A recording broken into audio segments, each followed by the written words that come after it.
جوړ کړ. استخبارات مخکې په دا امارت کې نه و، دا یې جوړ کړ. د فدایانو اداره یې جوړه کړه، حافظ مجید صاحب یې ورمشر کړ.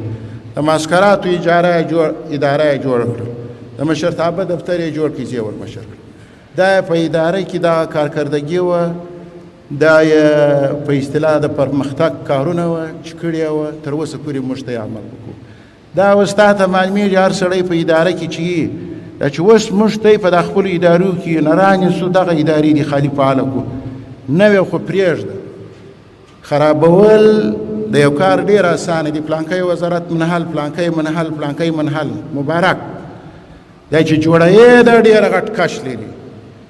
لایحه به ورته جوړوي، طرز العمل به ورته جوړوي، تشکیل به ورته جوړوي، ځای به ور پیدا کوي، خلک به ورته پیدا کوي، سړی به راغواړي، بودیجه به ورته جوړوي. دا منحل خو اسانه دي، روپۍ هم پاتې شول، کارپیټ هم پاتې شو، باره که 11 ادارې شهید منصور صاحب په دا اضطراري حالت کې جوړې کړې او په خپل وخت کې دغسې کار کړی دی چې بیخي یعنې بې مثله بې ساره.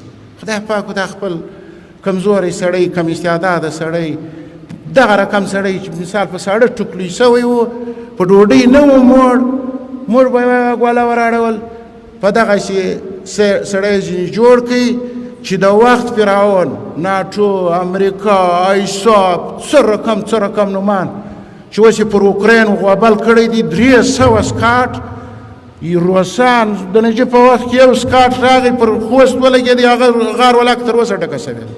300 سکاټ یې پر اوکراین باندې ورغورځوي د ورځې. مګر دغه د ناټو هم په ستړی، د امریکا هم په ستړی ده کړی.